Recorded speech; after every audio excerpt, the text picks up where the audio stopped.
करोगे मुक्ति का रास्ता मिल जाएगा। अभ्यास नहीं किया है तो कुछ नहीं बनेगा। लाख कितनी कोशिश कर लेना आप। हाँ जी। माया मोह जगते अंधियारा,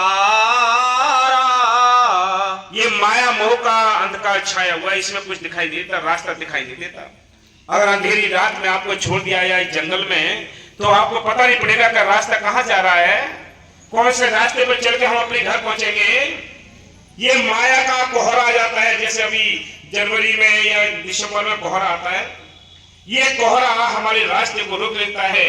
इस उजाला कैसे करें? उजाला होगा नाम की भक्ति से। जब तक नाम की भक्ति नहीं करोगे, जब तक अपन घर जाने के लिए नहीं जाओ चलोगे, कुछ नहीं बनेगा। लाख कितनी कोशिश कर लेना। शांति है अंदर है, बाहर नहीं है। शांति बाहर के कोई धन संपत्ति को सोचे शांति मिल जाएगी, नहीं। बाहर सोचे ये काया सुखी है तो शांति मिल जाएगी, नहीं। ये सारी जो शांति का हम रास्ता ढूंढते, ये रास्ता अंदर है। अंदर की जब शांति मिलती है तो फिर इंसान संतुष्ट हो जाता है। अभी नीचे में आपने देखा होगा कि एक हीरोइन है,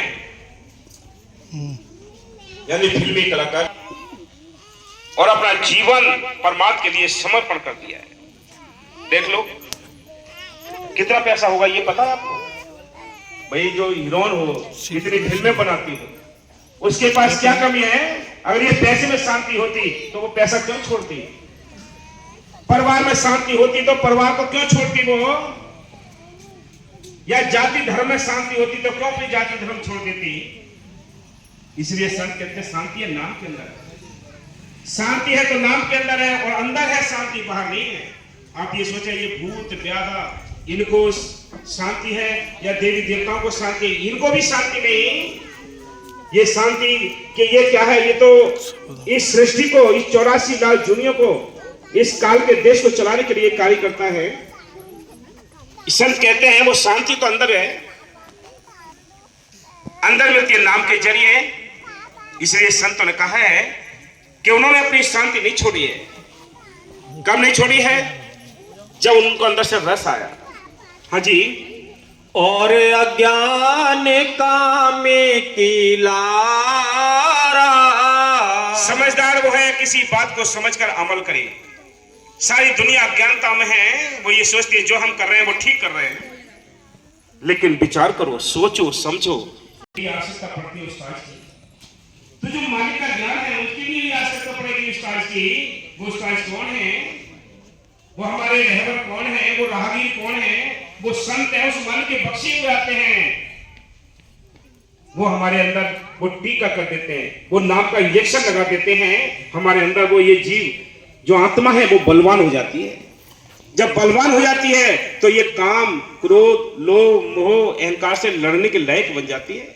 नहीं तो ये कायर और गीदड़ बनकर ये काम क्रोध के हाथ चढ़ी हुई है। जैसे ये काम क्रोध लोभ मोह अहंकार कहते हैं वैसे ये करती है। ये कह देते हैं सत्संग में नहीं जाना है, चलो ठीक है नहीं जाएंगे। कहते हैं भजन नहीं करना है, नहीं करेंगे। ये कह देते हैं कि भाई सेवा नहीं करनी है, चलो नहीं करेंगे। लेकिन ये क्या कहते हैं?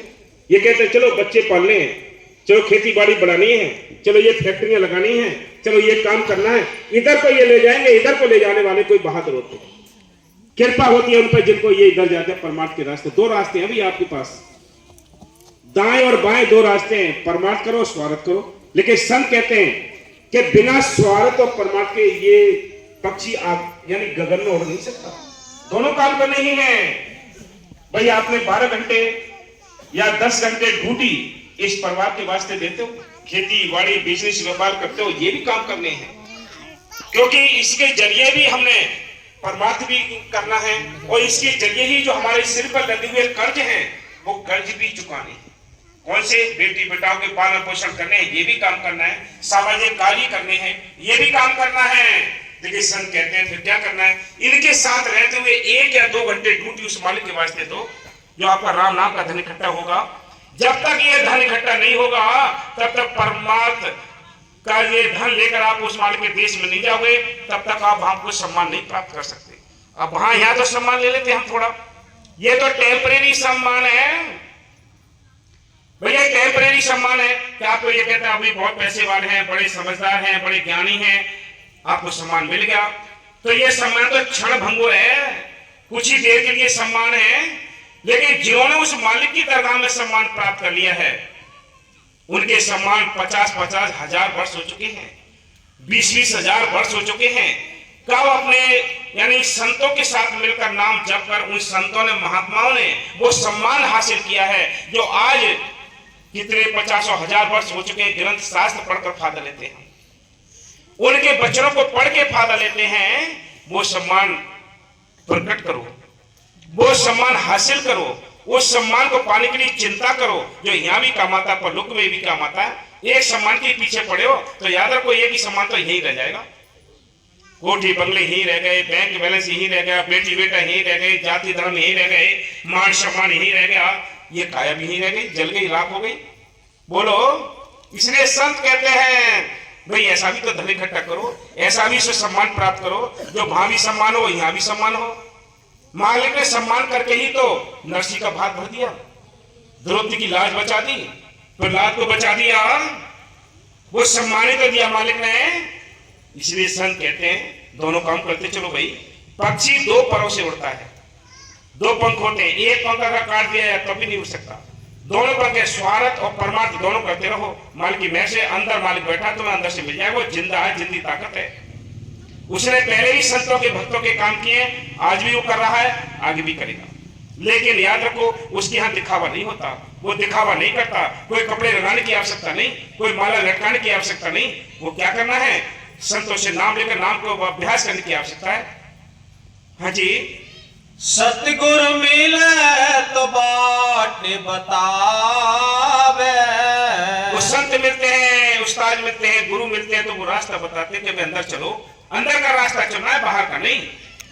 बाहर के ठेकेदार बाहर का रास्ता बताते हैं कि ये कर्म कांड करो, ये काम करो, ये काम करो, वो बाहर के बताते हैं। संत अंदर का रास्ता बताते हैं कि अंदर चलो भी, अभ्यास करो, अंदर चल के अंदर की स्टेजें पार करनी है।